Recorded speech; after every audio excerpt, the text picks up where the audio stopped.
Okay, we're back. We're live. We're here. I'm Jay Fidel, believe it or not. Back from the UC Energy Conference in Waikiki. Oh, what a trip through Waikiki. You don't want to talk about traffic, okay? This is Aloha United. We stand with Norm Baker, COO of United Way, and Paulette Bethel, who we know already from a few weeks ago, the CEO of Family Programs Hawaii.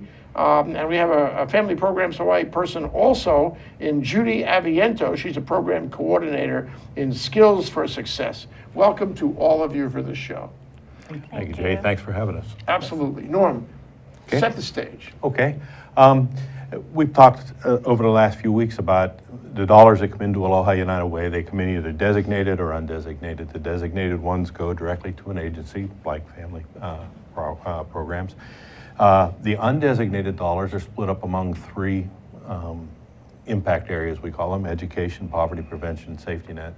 We've talked education and poverty prevention the previous 2 weeks. Today it's safety net, and it's a little different actually than... Distinguish them for me. Yeah, well, obviously the focus of education and poverty prevention are much different than safety net. The safety net, what we're really trying to do is make sure that the folks that are right on the edge, the ones that are likely to fall through the crack, that we've got programs out there that they can reach out to them and keep them from getting into far worse situations.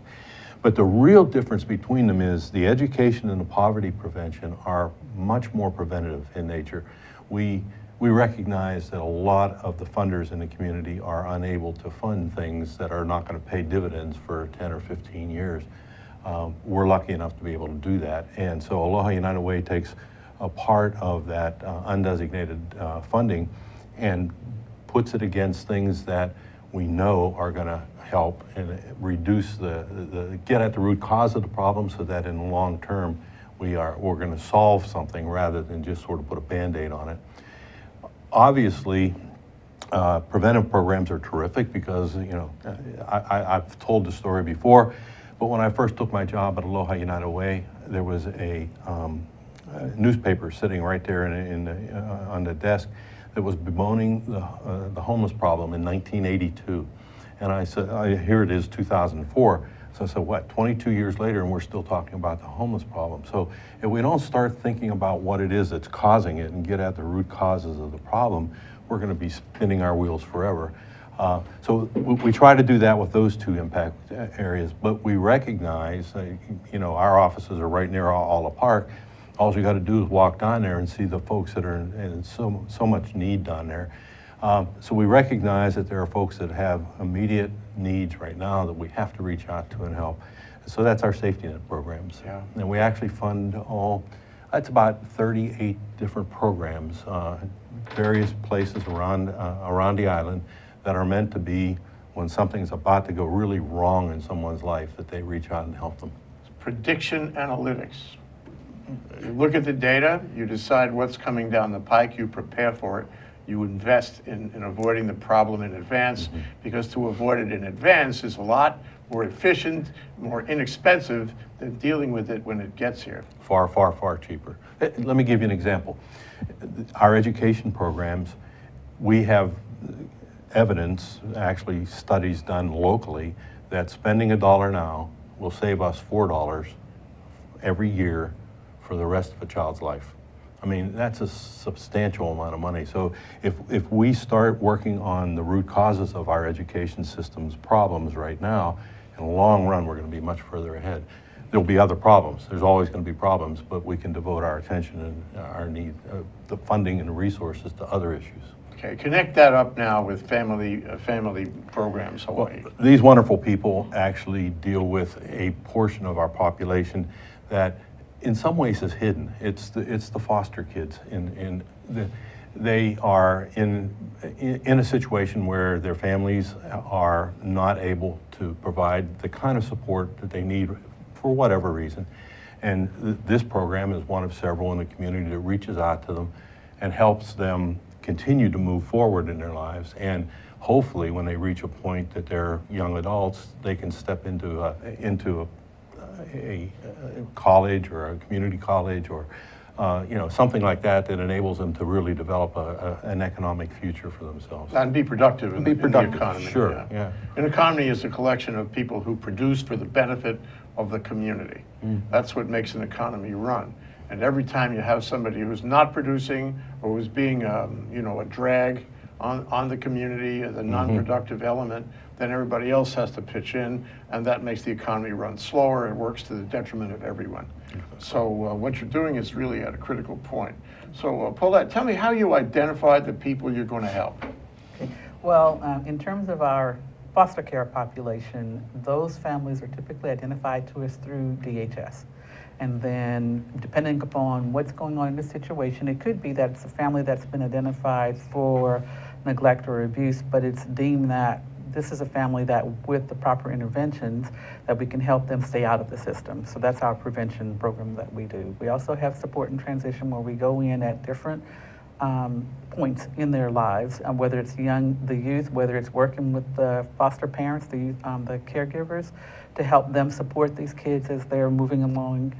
And then we have transition programs, one of which Judy is involved with, that are designed to help young adults have the skills or have access to the resources to allow them to be more successful when they do transition from the foster care system. Okay, so how does it work? What's the mechanics? So somebody calls you up and says, we have a young person here who we need to remove from a home and put in a foster home. Is that the way it works? Okay, not for our agency. So we come in once they've been identified as let's say in the support program, that we do work with the foster parents, the resource caregivers, in terms of providing them support to support the kids. I remember, yeah. Right. So you're working with the foster parents who already have the foster child. Right. And you're supporting the foster parents to make sure it all goes right. That's one set of what we do. We also work with the kids that are in foster care to provide them support and access to resources that we know are needed for them to be able to transition from being in the foster care system and have the skills, knowledge, awareness of what's out there for them to support them. So you're not working with every single foster child in the state. We're not necessarily working with every single foster care child in the state. We do have, and I think I shared that before, we have a holiday party where in that particular one, the families are referred to us for that party. So that's the one point in the year where we do intersect with probably every foster care family that's in the state. But on an ordinary basis, On an ordinary week to week, basis. month to month, you're working with certain designated ones. How do you select the ones? Is that DHHS? DHS will They refer them tell you to us. this child, this situation needs your support. Right. Your Or they intervention. qualify for some of the programs that we offer. We have a variety of programs, as I shared. I thought you'd 14 never programs. mention it. I want to know all the programs now. Okay, so After that, I'm gonna add Judy so on her Judy has her one program. So we have a program that we do where we have a contract through Catholic Charities to provide the prevention services to go out and work with families that have been identified that need extra support to keep them as an intact family. Right?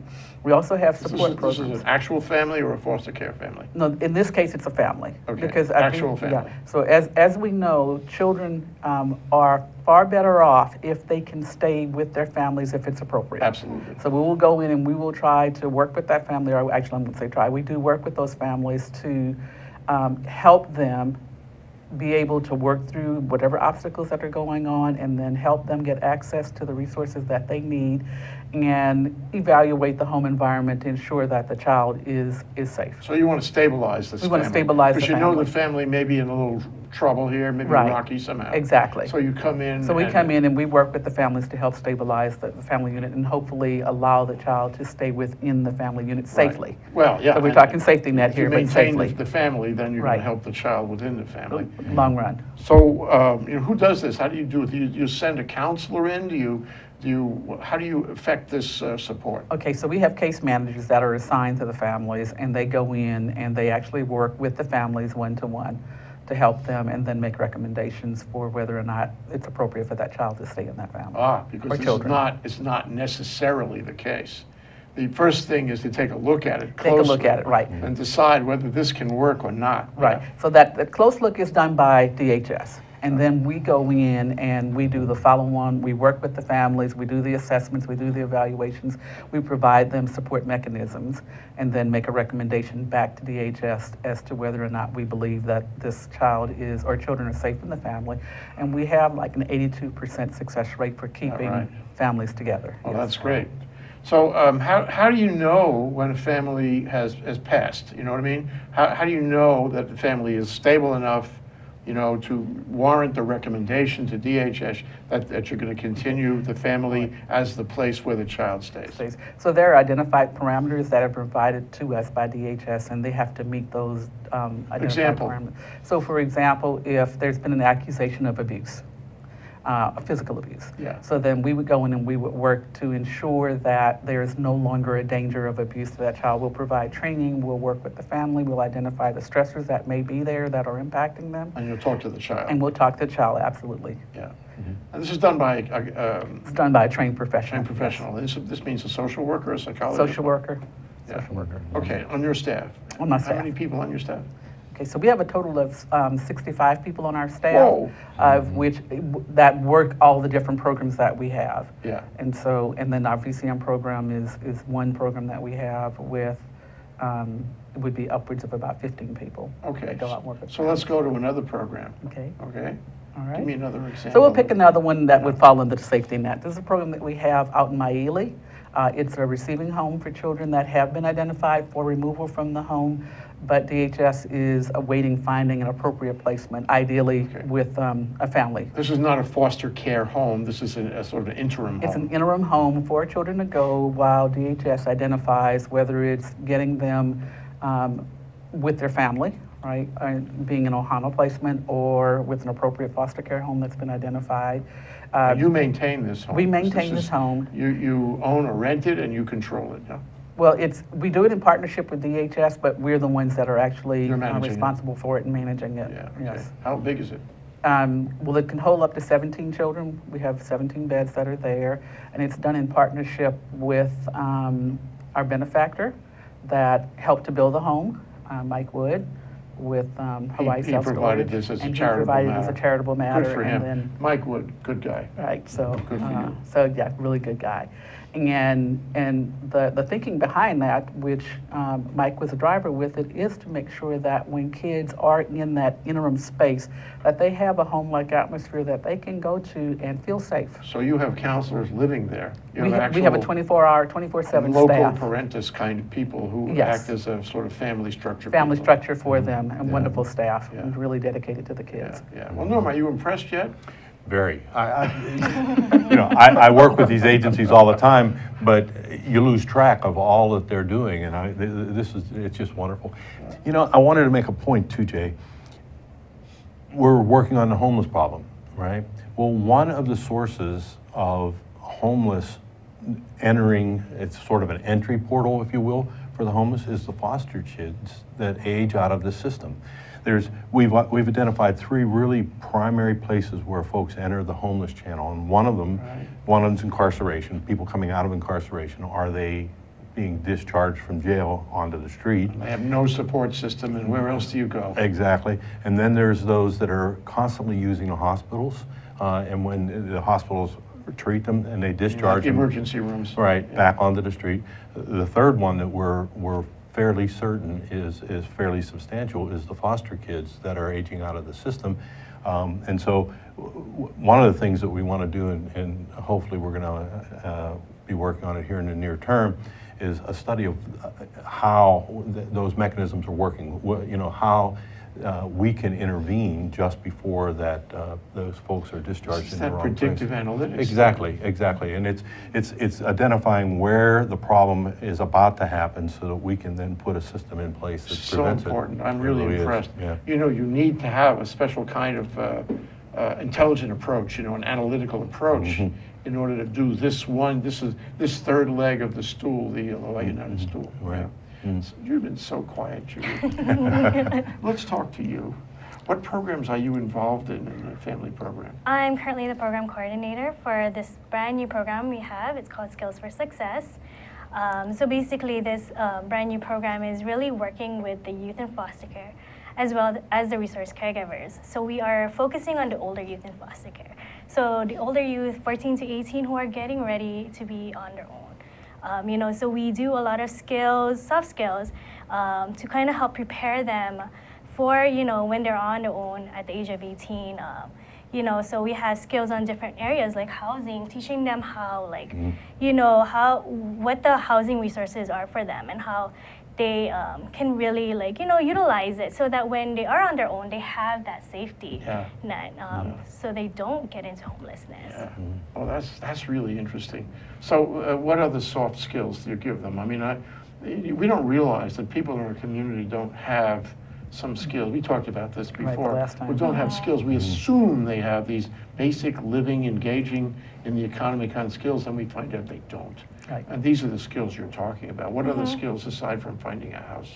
So one of the things that we realize is social skills. Building healthy relationships, and we want to give them, healthy relationship skills so that when they are on their own, they have relationships that they can go to kind of help them, navigate, I guess, after foster care. How do you do that exactly? You give them some kind of group discussion? Yes. So the good thing about our program is it's two ways. So we work with the resource caregivers and the youth. So we give the youth, the skills, but we also engage the resource caregivers. And so the resource caregivers are really the influential teachers who are gonna integrate these skills that we teach them in their everyday environment. So if for when the youth wants to build a healthier relationship or more friends, the resource caregiver can support activities with friends. If they want to go sleepovers or whatever, we will kind of engage the resource caregivers. What's a resource caregiver, and who does that include? So resource caregivers are formerly known as foster parents. So they're licensed from the state of Hawaii to care for the foster. Well, the foster care parents. That's foster it. parents. So you work with the foster care parents to be sure that foster care parents are adequately informed and trained, I guess, maybe is the right word, in order to provide these skill sets to the kids who are under their care. Yes, because normally, these skills are learned by their families. Yeah, but right. because of the situations that the youth No have family, gone no through. skills. Yes. It's that simple, isn't it? Yeah. And these skills, they don't get normally, you need practice to really integrate these skills into your life. And so that's why we use the resource caregivers who can really challenge them to use these skills and Sure. practice these skills. in their Sure. home. And in that way, you're helping everybody. Yes. Because you're training the resource caregivers to be better resource caregivers, not only for the kid right now, but for kids in the future. For the future, You're making right. them a better licensee, if you will. Exactly. Yeah. And one of the things we firmly believe is for a lot of foster youth, they've learned that adults cannot be trusted. So by involving the resource caregiver or the foster parent into the Skills for Success program, it will hopefully reinforce them knowing that adults are there for them, can be trustworthy, and want to see them be more successful in their lives. And this is better than sending somebody in. I mean, I don't know, maybe you go in once in a while and deal direct, or maybe you always want to make sure that the services, that is the education, if you will, the skill giving, I like that word, the skill giving comes from the resource caregiver rather than a third party who comes into the home. Am I right? More so. I mean, the resource caregivers are there more than social workers. Yeah, right. And so, yeah, definitely, they're more influential teachers. Yeah, yeah. So it is an influence. How do you select, or I mean, how does the state really select a resource caregiver? Can I be one? Who are they? What's the parameters? Where do they fit in our world? Okay. Well, DHS is the licensing agency for resource caregivers. Now, Do you apply for that? we do partner with DHS to do, because all resource caregivers are required as part of their licensing to get training. Right. So Family And this Programs is part of the Hawaii, training. that's part of, The skill we're giving making is this part of the it. training, yes. Okay. So we are working with DHS in terms of them getting continuing education to keep their licensure current. So we're also offering the resource caregivers opportunities to get credit for working with us in this program. So it's like a continuing education program. For this part, yes. They have to do a certain amount They of have to do a education certain, to in keep order their licensure. licenses. Yes. And keeping their license is important to them because they get paid for the children they care for, yeah? Right, they get paid for the children they care for, and of course, the state wants to ensure that the kids are in as healthy as possible a situation, and recognize that by... Well, it would be tragic if the state didn't do that. Exactly, and recognize that by keeping an ongoing relationship with the resource caregivers and providing them the skill sets that they need will help them to be more successful as foster parents. So for example, we have something that's called a warm line, where the resource caregivers can call in when they have questions or concerns. Oh, great. Right. We also have support groups for our resource caregivers so that they can all come together and share experiences that they've had, give one another support and recommendations for something that they may have encountered that they can help a fellow resource caregiver. So we do take a fairly holistic look at providing services for our youth in foster care that come through our agency. Okay, now do you get feedback on this from the caregivers? I mean, do they call you and say, Judy, you know, we got this kid, we're trying to teach this kid about, you know, I don't know, finding a house, teach this kid about dealing with finances, whatever it may be, those basic life skills, having social relationships, but you know, he's not picking it up. Do you ever go in on a one-to-one? I mean, or do you ever advise the caregiver on a one-to-one how to handle maybe a difficult situation? Well, this is a brand new program, so we didn't start it up yet. It's actually going to start this February. Okay, well, that's what but is that, Monday? Next Yes, week. that's next week. God, we're on the cusp of it right now. Exciting. But we do have trainings for them. So the trainings happen simultaneously. And in those trainings, we will kind of talk about those kind of things. You know, have question and answer kind of stuff. So yeah, those things are definitely going to be, you know, clarified and talked about. So you're a millennial, am I right? I don't know. This is an embarrassing question. Why are you doing this? What drew you into Family Programs Hawaii? I really love the agency. You know, I just love all the different programs there is, and I truly believe in, you know, the work that Family Programs Hawaii really does. And I have a passion for working with foster youth and the foster system. Why? What is it? Well, if I have to be honest, you know, I am a former foster youth. So I am a former foster youth. I went to foster care when I was 16. I was also a resource caregiver for my younger brother as he was aging out of foster care. So it's really, you know. So you've seen the system, Yes, even I've at an seen early it. age, yeah. And I really want to make a difference for Yeah. the foster youth. Good for you. Is this a career? Yes. Wow. Yes. How did you find each other? This is a good one. Well, we actually both came to the agency about the same time. Is that right? Okay. Right. So, and thank you for sharing that, Judy. Yes, thank you. But part of where you see her passion coming through is because she's been on the other end of this, and she brings that special experiential knowledge as well as being a trained provider to these kids and help to shape this program. So a lot of what we're doing with the program, Judy was very active and integral in shaping it. And so, and this program goes from soft skills to, you know, looking for housing, how to have relationships, helping them to learn how to get ready for employment. She was So a it's million things, isn't So it? a lot of things, and it's also got built into it when you were asking, is to be able to survey the kids and the families to see what are they learning, what are the questions, what are the concerns. We're even looking for how does a kid see a situation and how differently does the resource caregiver see it. I think the supervisor likes to tell the story of how you'll ask a kid on a scale of 1 to 10, how are your cooking skills? And the kid will say, my cooking skills are a 10.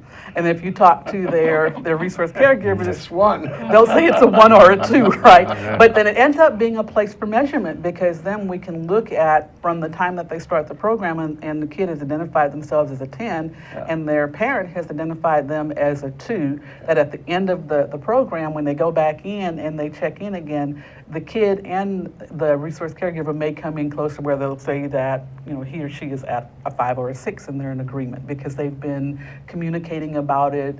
The resource caregiver is now supporting them in those skills in terms of becoming a 5 or a 6 cooking. Yeah. It's great. At the end of the day, the kids are better cook. Right, yes. And then he or she has also had another opportunity to bond with that resource caregiver. And gain confidence. And gain confidence in their Yeah, skills, yeah, yeah. exactly. So you have a long way to go. I mean, this is one program. You're going to initiate this Monday. Yes. Yes. There's, and you will learn so much in this program about how to nurture the household, create a family in loco parentis and make this thing work almost like a real family and make these parents, caregivers love those children and have those children gain all kinds of nourishment. Well, that's a wonderful thing. I understand why you like it. What's the next program? I mean, what are you going to do? What are you going to invent after this, Judy? Well, actually, we're even thinking about doing a part 2 on our program, which Okay. will focus on employment. So with the second part, we're thinking of connecting the youth with job shadowing, job internship, with a career that they're interested in. So tying This it is really important. Yes, tying it back to like poverty, giving them the opportunity to really see what it is like in the workplace Yeah. can help them in the future when they're looking for a job and keeping a job. So Keeping a job, advancing in the job, Yes. learning, getting ahead in the job, all that competitive stuff. Right, You and can hopefully channel helping that them not energy. fall through the safety net, Yeah. as we were talking about. Yeah. And I would also like to mention, this is a program that we're doing in partnership with AUW. yes. Of course. Yes. What's your end of the partnership now? We pass them the dollars. They're one of the many programs that are funded through our impact funding, so. Right. It strikes me this is a program that's really on the front line. And And- it's and- new, innovative, and Yeah. that's one of the things we also look for when we're going to fund a program is someone has a great idea and they lay it all out for our volunteers, and the volunteers look and say, this sounds like something that could really work, and we move forward with them. So you do your due diligence to find organizations like Family Programs Hawaii. And of course, that's an ongoing thing because there's a lot of moving parts, there's a lot of people involved, there's a lot of, emotional things happening here. Yes. It's family, family is emotional. And so, question is, does your due diligence doesn't end at the door, does it? No. No. I mean, a large part of it is we believe that we're dealing with the community's money. It is the community that funded us, and so we owe it to the community to make sure that the funds they have provided for us are going to programs like Judy's that are making a real difference in the community. So once we start something like this, we spend an awful lot of time. Judy spends an awful lot of time, Paulette spends an awful lot of time measuring what has worked, what hasn't worked, and reporting that all back to us. We try to be as easy as possible on our measuring and that type of thing. It's a delicate balance because when they're measuring, counting numbers and sending reports to us, they're not doing the work that we want them to be doing. That's a good point. And so we try to keep the reporting simple, to the point, and get enough information that we then can feed back to the community. How about suggestions, active suggestions? You say, you guys are doing this, this, and this. How about a program on dressing? Picking the right clothes. Would you make a suggestion, a creative suggestion like that in the course of your dialogue in this partnership? That program already exists. Oh, sorry. But I will share that the beauty of working with AUW is they have provided us technical assistance as we develop this program. And, we really appreciate it because it helps us to What's really technical do, assistance? just, like you said, having conversation with us about the measurements and how they believe the program can even succeed even better than what we've anticipated. So in that kind of sense, they've been there for us. So it's not just giving the To what extent are money. you dependent, Paulette, on Aloha United Way? To what extent are you dependent? That's a great question. We're not that dependent on AUW. You have other but sources. We have other sources that we go to. We have, other grant funding opportunities. We do fundraising to bring in unrestricted funds that frees us up to use them where we believe the funds are best used. We have contracts also. So we consider AUW one of our very valued partners in the work that we're trying to do to support the foster care community and our larger community as a whole. Actually, Jay, across the system, our funding is less than 6% of an agency's budget. Right.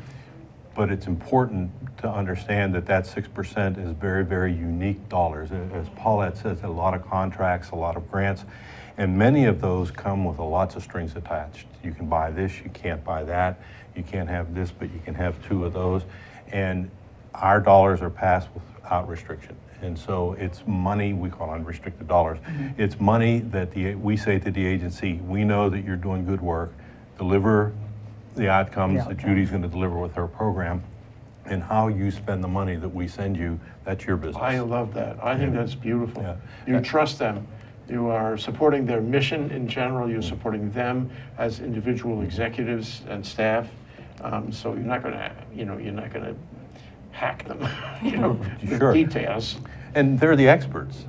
They know more about what Judy obviously knows more about what she's doing than probably anybody else in your organization, or certainly more than anybody in our organizations.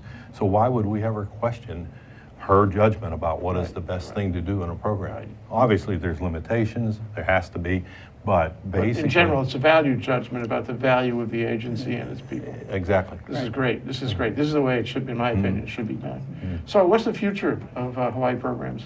Hawaii family programs? In terms of, we plan to continue to help support our families, support our youth in the community, and helping them to have access to the resources, the people, the knowledge, information.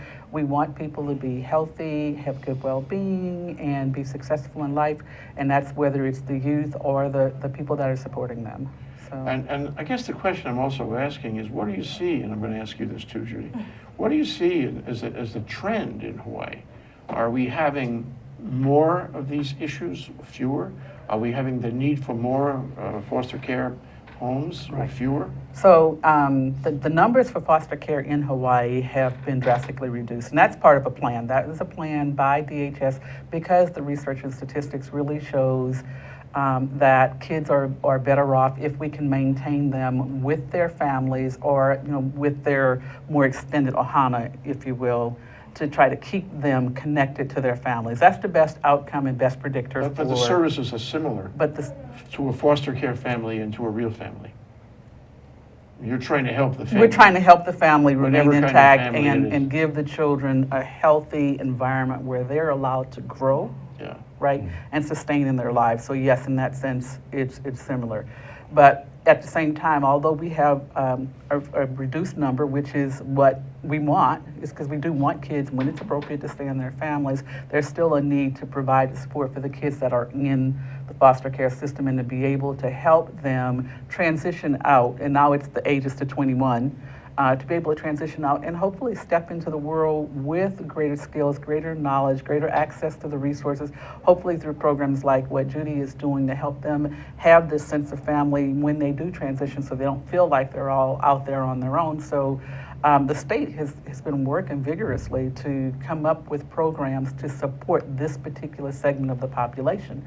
And as they do well, our whole community thrives. Do you see family programs Hawaii as growing in staff and in activities going forward, or will it remain at the same level? In the shorter term, we're going to keep it at the same level because we want to make sure that we are providing the services to the best quality level. But yes, I do, in the outer years, see it growing.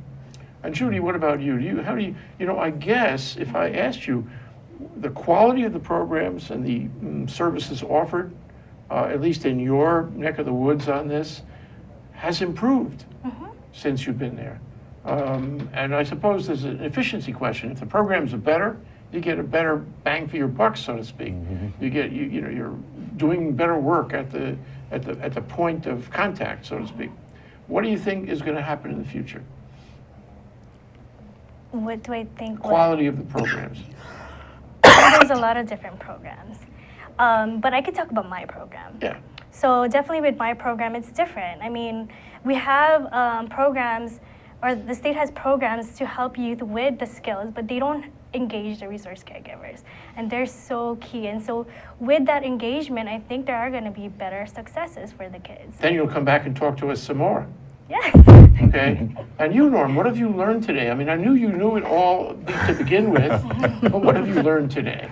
You know, these programs are so, they're wonderful, and when you don't deal with them every day, as I don't anymore, you lose track of all the wonderful things. I had no idea about the home for the 17 youth, and this program I knew about because we were considering funding it and decided to. But it's always great to find what's going on in the community with wonderful folks like this that are out there really trying to help, trying to make it better for all of us. You love your jobs, don't you?